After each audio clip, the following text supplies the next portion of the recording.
في الخمسينات يا صديقي كان في تعقيدات كبيرة جدا في علم التسويق، وكان الطلاب بيشيلوا هم كبير قوي من المادة دي، كانوا ما بيحبوهاش. اولا المناهج ما كانتش واضحة، وغير كده كمان اصحاب المشاريع لما كانوا فاتحين المشاريع بتاعتهم كانوا في مشاكل بتواجههم، والمشاكل دي ما بيعرفوش ياخدوا قرارات بسببها. ففي عالم امريكي وهو استاذ جامعي اسمه جون ماكارثي. جون ماكارثي ده بكل بساطة قعد بينه وبين نفسه على المكتب وفاتح النوتة بتاعته، وكان بيكتب او بيسجل المشاكل دي. كان بيحاول يكتب القواعد اللي تسهل لاي بزنس انه يفتح بزنس او يفتح مشروع. فقعد يكتب ويكتب ويرمي ورق كتير، يكتب تاني ويرمي ورق كتير. الراجل توصل في الاخر بعد الورق اللي عمال يترمى في كل حته ده لاربع قواعد اساسيه: البرودكت والبرايس والبليس والبروموشن. ازاي بقى بعدها هنرسم الماركتنج فانل؟ ايه هي انواع الفانل بالتحديد؟ وازاي انا كصاحب بزنس اعرف انا في اي مرحله من الفانل دي؟ وازاي برضو ارسم الفانل اللي تناسبني او اللي تناسب البيزنس بتاعي؟ ودي ان شاء الله الليسون الثاني من الوحده الاولى الماركتنج باث.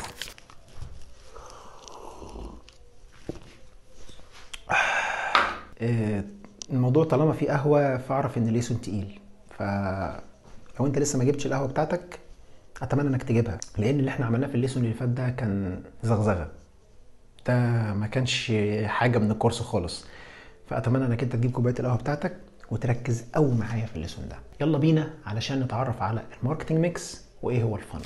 طيب زي ما قلنا كده في الليسون احنا هنفهم اكتر عن الماركتنج ميكس وايه هو الفانل، وليه اصلا احنا اخترنا نتكلم على الاثنين دول بالتحديد. تمام؟ زي ما قلنا ان جون ماكارثي هو من الناس اللي اتكلم عن الماركتنج ميكس، وهو الراجل كان قاعد كده يعني مع نفسه كده في المكتب، كان فاتح نوتة كده وقال انا عايز اعرف اي بيزنس محتاج ايه علشان يقدر يسوق للايه، يسوق لنفسه، او علشان يقدر يدخل في السوق، او يقدر ان هو يسوق بشكل صحيح.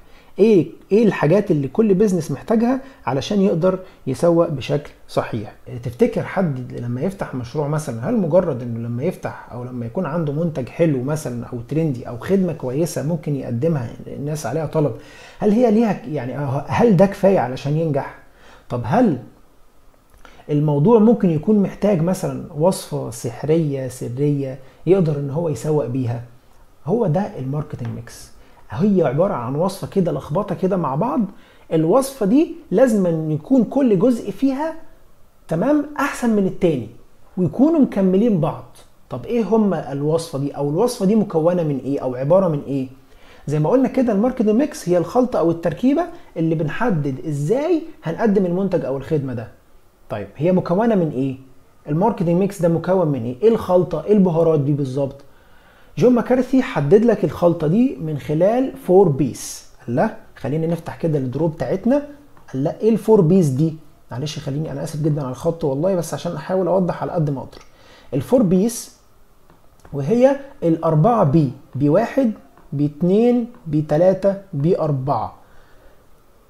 تمام؟ تخيل معايا كده ان ده مطعم. تمام؟ مطعم عامل عرض على شاورما. حلو؟ شاورما، يبقى كده رحنا للبرودكت، رحنا للمنتج. الشاورما دي عليها خصم 20%، السندوتش ب 60 جنيه مثلا على سبيل المثال، يبقى ده سعر برايس. المكان بتاعه موجود في وسط البلد، ما شاء الله مكان كويس جدا وقريب مننا وبينه مثلا 10 دقايق، يبقى ده كده الراجل قريب مننا، يبقى كده متميز، يبقى كده في البليس. الراجل ده شفنا ليه اعلانات كتير على السوشيال ميديا وناس كتيره جدا عشان يعني عليه ريفيوهات حلوه يعني، وموجود يعني الراجل ليه تواجد كبير على السوشيال ميديا وعامل اعلانات مموله، والراجل ما شاء الله يعني عنده سمعه على السوشيال ميديا، يبقى الراجل مروج على السوشيال ميديا، وده راجل بروموشن، راجل بروموتد. ده كده بكل بساطه الفور بيسز المختلفين. الفور بيسز المختلفين هي: رقم 1 المنتج اللي انت بتقدمه، رقم 2 المكان بتاع المنتج او مكان العرض بتاع المنتج نفسه، ومعلش رقم 2 السعر، رقم 3 المكان العرض اللي هو البليس والبروموشن. تمام؟ وزي ما قلنا في العصر الحديث طبعا هم دول كانوا موجودين في العصر القديم، في العصر الحديث بقى ظهر الايه؟ السيفن بيس: البيبل والبروسيس والفيزيكال ايفيدنس. الله، يعني ايه الثلاثه الجديد اللي ظهروا دول؟ البيبل وهو التارجت اودينس او الجمهور المستهدف بتاعك.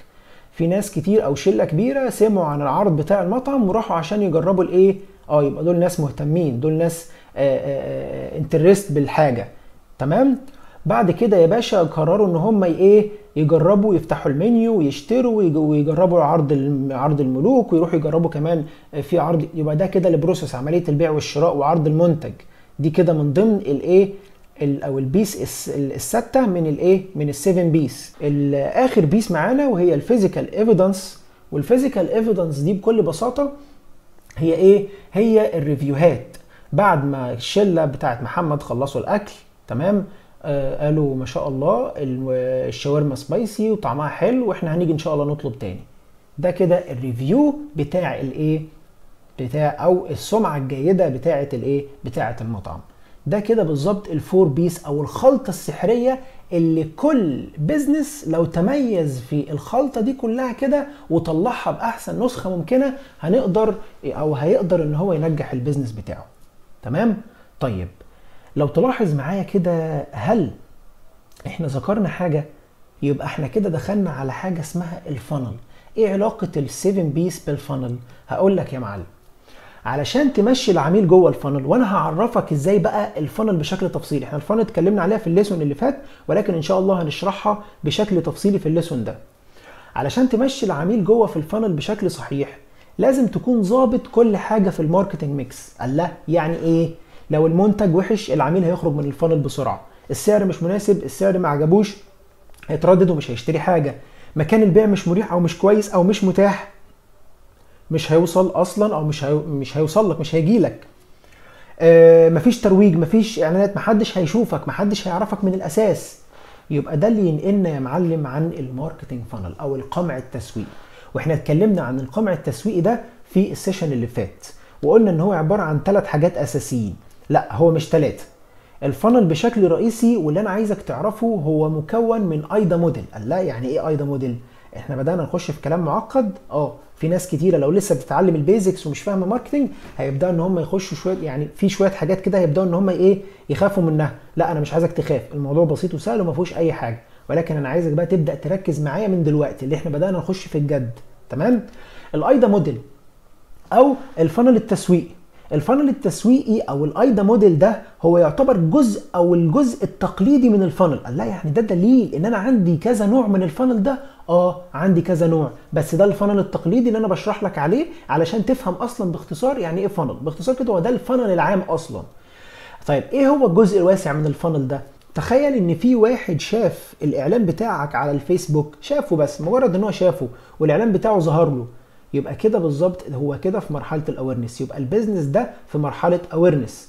يعني لما الاقي بيزنس معظم الاعلانات بتاعته جايبه عدد فيوز عالي بس ما عندوش انجيجمنت، ما عندوش اي اكشنز فعليه، عدد البيع عنده قليل، يبقى البيزنس ده في مرحله اويرنس. ركز معايا كده علشان انت برضو بدأت تفهم حاجة، ان احنا بدأنا ازاي نحدد انا البيزنس بتاعي في انهي مرحلة. هل هو في مرحلة الاويرنس، هل هو في الانترست، في الديزاير، في الاكشن؟ لسه في حاجات كتير هنبني عليها الموضوع ده. رقم 2 واللي هو الانترست. لما واحد دخل، لما شاف الاعلان بتاع الفيسبوك، دخل شاف المنيو، بس لما شاف المنيو كده يبقى هو مهتم. خلاص هو الراجل مهتم لما دخل شاف المنيو، يبقى هو كده في مرحلة الانترست. قرر يجرب البيتزا، قرر، يبقى دخلنا على المرحلة الثالثة او الليفل الثالث وهو الديزاير. وبعد كده راح للمطعم علشان يشتري او طلب او عامة رن على المطعم علشان يشتري مثلا وجبة الملوك او ايا كان المنتج اللي اشتراه. يبقى هو كده راح لمرحلة الاكشن. هو ده كده الماركتنج فانل. هو ده كده باختصار الماركتنج فانل، بس ده الفانل العام. طيب خليني كده هفهمك ايه هي انواع الفانل. الله، هو في كذا نوع للفانل. يا معلم، وازاي ابني فانل حقيقي لاي بيزنس؟ هفهمك ازاي تبني فانل حقيقي لاي بيزنس. يعني انا بعمل، يعني انا من بعد السيشن دي هعرف ازاي ابني فانل. هعرفك ازاي تبني فانل. طيب خليني كده بس، يعني قبل ما اخش في تفاصيل الفانل، انا كده ربطت لك ما بين حاجتين، الماركتنج ميكس والفانل. ليه؟ علشان الماركتنج ميكس ماشي هي الادوات او البهارات اللي بتتحكم فيها حركه العميل جوه جوه الفانل. حلو الكلام، حلو الكلام. فاكر لما قلت لك في الليسون اللي فات ايه هي انواع التجاره وايه هي انواع التسويق؟ مش قلنا ان في نوعين، نوع ديجيتال ونوع تراديشنال، مظبوط. ده نفس الفكره اللي انا عايزك تعمله في الفانل. الفانل في ديجيتال وفي تراديشنال. الله، هو احنا مش كده عرفنا الفانل خلاص؟ الفانل بشكل رئيسي. هو انا ليه اصلا اعرف الديجيتال فانل والتراديشنال فانل؟ ليه اعرف الفانل التقليدي؟ احنا بنقول وبنعلمك ازاي تبني فانل لاي بيزنس. لازم تعرف الفرق او لازم تفهم الاثنين عامه. تمام؟ طيب الفانل الديجيتال ده الفانل اللي انا بجمعه من السوشيال ميديا ومن جوجل ادز. اي حاجه ليها علاقه بالتسويق الرقمي انا بعمل لها فانل خاص بيها، وعامه هي ليها فانل خاص بيها، يعني عامه يعني الجزء ده ليه فانل خاص بيه. تمام؟ والفانل اللي بيختلف عنه اختلاف تام وهو التراديشنال فانل، ولكن في نفس الوقت انا عايزك تشتغل بيه زي بالظبط الديجيتال. يعني تاخد الاساسيات اللي احنا اتكلمنا فيها فوق، اللي هو الاويرنس والانترست والديزاير والاكشن.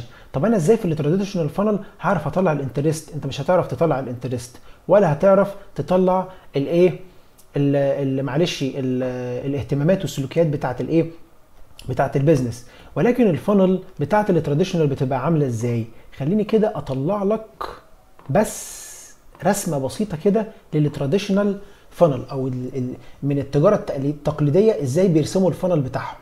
هم ليهم طريق بصراحه يعني بيمشوا بيه، وليهم علم خاص بالموضوع ده، ولكن خليني كده بشكل يعني يعني بشكل ما او باخر اقول لك ان الفانل بتاعهم زي ما قلت لك كده في السيشن اللي فات هو واسع قوي من فوق. تمام؟ بص بقى الخطوه اللي جايه دي.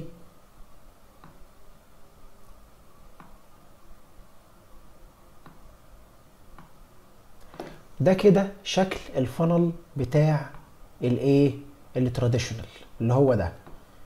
يعني ده فانل وده فانل.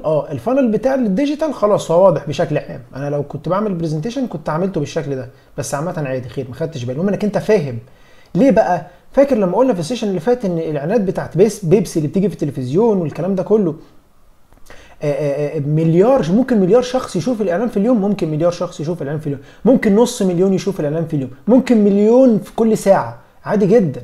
الموضوع على حسب ظهور الاعلان طبعا، يعني ليه الموضوع ليه عوامل انا ما اعرفش الموضوع بيكون العوامل بتاعته ماشيه ازاي، ولكن هي دي بالظبط الايه، هي دي بالظبط الفانل اللي بتكون التقليديه. تمام؟ انا اللي يهمني كم عدد الناس اللي ايه، اللي اشتروا بشكل فعلي، وده طبعا اللي بتحدده الشركات من خلال المدخلات والمخرجات بتاعت الايه، المخرجات نفسها، معلش مش المدخلات والمخرجات، اللي هي عمليات البيع باختصار. عمليات البيع بتاعت المنتجات بتاعتهم، ده كده بالنسبه لهم الايه، البروسيس الحقيقيه او الاكشن الحقيقي بتاعهم. خلاص؟ ده كده بكل بساطه التراديشنال فانل او الفانل التقليدي. تمام؟ طيب دلوقتي بقى علشان اقدر ابني فانل ديجيتال حقيقيه، بعمل ايه؟ بشوف مرحله البيزنس ايه بالظبط، البيزنس في انهي مرحله، هل هو في مرحله الوعي، هل هو لسه اصلا ما دخلش الفانل، لسه ما فيش عملاء بشكل فعلي، هل هو في مرحله الديزاير، هل هو في مرحله الاكشن. يعني لكل عميل كده انت هتشتغل معاه، او لكل بيزنس لو انت طبعا صاحب بيزنس ليك فانل او ليك محطه في محطات الفانل. تمام؟ فانا احدد الفانل بتاعي بناء على الايه، بناء على النتائج اللي باخدها من البيزنس نفسه. الله، انا دلوقتي بيدخل لي من الاعلانات بتاعتي نص مليون فيو او نص مليون ظهور للاعلانات. تمام؟ من جوجل ادز بقى، من السوشيال ميديا، من مثلا لو انا عندي مثلا سوسايتي على السوشيال ميديا، ايا كان. ده كده مرحله الايه، خلينا نرجع تاني للفانل الرئيسيه كده، انت في مرحله الاويرنس. ولكن هل انت بتجيب مبيعات بشكل فعلي؟ لا، ما بجيبش مبيعات. هل في ديزاير؟ هل في ناس بتكرر؟ في ناس بتخش تتواصل معاك؟ لا، ما فيش ناس بتتواصل معايا. تمام؟ طب هل في ناس مهتمه؟ لا، ما فيش ناس مهتمه بالمنتج بتاعي. يبقى انا كده لسه في مرحله الاويرنس. تمام؟ طب رقم 2، انا لقيت في ناس بدات تتواصل معايا وفي ناس مهتمين، ولقيت فئه بدات ان هي انجيجمنت. خلي بالك الانترست دي بتشمل حاجات كتيره جدا، منها الانجيجمنت. تمام؟ انا بقول لك الحاجات دي بشكل يعني بشكل رئيسي او بشكل عام، فاهمني؟ ناس بدات تتفاعل معايا، ناس بدات تتابعني، ناس بدات ان هي تزور الويب سايت بتاعي، بدات ان هي تشوف تفاصيل اكتر عن الحاجات اللي بقدمها. يبقى هي كده في مرحله الانترست. يبقى انت كده يا معلم في ايه، في الجزء الثاني من الفانل. طب رقم 3 انا في ناس بدات بدات تخش تكلمني وتسال عن اسعار، في ناس كتيره جدا، في 1000 واحد، جالي 1000 رساله النهارده. يبقى دول كده يا باشا انت كده في مرحله الديزاير. تمام، القرارات، العميل بدأ يقرر معاك. تمام. رقم 4 وهي بقى مرحلة الأكشن، مرحلة الإجراء أو مرحلة الكونفرجنز اللي هي الإحالات الناجحة. تمام. بدأ في ناس بقى تشتري منك بشكل فعلي، بدأ يكون في سيلز، الار او اس بتاعك بدأ يعلى. يبقى انت كده يا باشا في مرحلة الأكشن. ناس كتيرة بقى بدأت ان هي ده الهدف بتاعك، ده الهدف الرئيسي بتاعك اللي هو اللي هو الأكشن. تمام. ده كده بكل بساطة انت ازاي تقدر تحدد تمام الفانل بتاعك، او ازاي تبني فانل حقيقي لاي بيزنس. طيب هل في انواع تانية من الفانل؟ ده في انواع كتيرة وكتيرة جدا من الفانل. زي ايه يا معلم؟ عندك رقم 1 الليد جينيريشن فانل، عندك رقم 2 السيلز فانل، عندك رقم 3 الويبينير فانل، والتريب واير فانل، والبرودكت لانش فانل، والممبرشيب، والسيرفي فانل، والابلكيشن، والاي كوميرس. الله، دي كلها انواع من الفانل.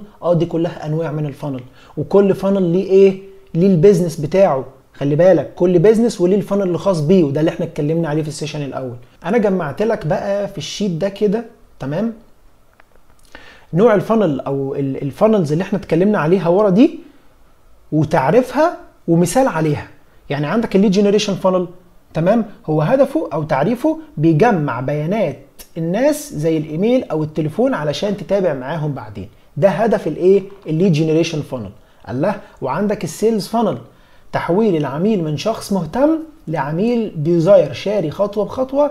تمام، يعني توعيه، اهتمام، قرار شراء. الويبنير فانل اللي هم الناس اللي بيقدموا محتوى مجاني مباشر او بيعملوا لايف عامه وبيتكلموا فيهم، او ناس اللي بتعمل بودكاست مثلا. تمام، ده كده بكل بساطه الويبنير. تمام. التريب واير لما بتكون لسه عامل منتج لسه نازل في السوق او جديد في السوق وتبني حماس تدريجي قبل البيع، ده بنسميه التريب واير فانل. طيب ايه هو بقى البرودكت لانش فانل؟ البرودكت لانش فانل لو انت لسه عندك منتج وبدات انك انت او معلش لسه عندك منتج جديد وبدات ان انت لسه بدات تنطلق بيه في السوق، لسه نازل السوق وبدا يبيع معاك. تمام، وبتعمل ليه طبعا محتوى مجاني زي مثلا فيديوهات او ماركتنج ميل ايا كان، تبدا انك انت تنزله على على السوشيال ميديا بتاعتك. خلي بالك انت بتعمل محتوى مجاني، يعني بتبني من خلال البرودكت لانش ده بيتباع من خلال من خلال الكونتنت، الاورجانيك كونتنت، ما بيتباعش من خلال المحتوى البيعي، عشان لو محتوى بيعي الناس مش هتثق فيه لان منتج لسه نازل جديد في السوق. طب ايه هو الممبرشيب فانل؟ هدفه يقنع الناس يشتركوا مثلا في نادي معين او كورس. زي مين كده باختصار يعني معلش، زي مين كده؟ زي الناس اللي بتعمل تريدنج وبيعملوا جروبات على التليجرام. مش هدفك يقول لك يا عم اشترك في قناه التليجرام بتاعتي وكده؟ ده بكل بساطه الممبرشيب فانل. طيب السيرفي فانل، بتسال العميل اسئله الاول وبناء على اجابته بتعرض عليه عرض مخصص ليه، ده بنسميه السيرفي فانل. وده في اخر 3 سنين او في اخر 5 سنين الناس اللي هم شغالين في العقارات بدأوا ان هم يشتغلوا اكتر على السيرفي فانل او الاسئله، يعني الفانل المبني على الاسئله. وده عامه لو انت يعني عميل عقارات انت لازم تشتغل سيرفي فانل، لان هو من اكتر الفانلز اللي هيجيب معاك نتائج، يعني حرفيا هيدبل الار او اس بتاعك او ريتيرن او اس بتاعك. مناسب. تمام معلش. الابلكيشن فانل بقى وهو مناسب للحاجات الغاليه او الاستشارات، بتطلب من الناس يعملوا فورم قبل ما يتكلموا معاك او يملوا الفورم بتاعهم قبل ما يتكلموا معاك. بتطلب من الناس ان هم يملوا الفورم بتاعهم قبل ما يتكلموا معاك. ده كده بكل بساطه الابلكيشن فانل. طب ايه هو الاي كوميرس فانل؟ سهل وبسيط جدا.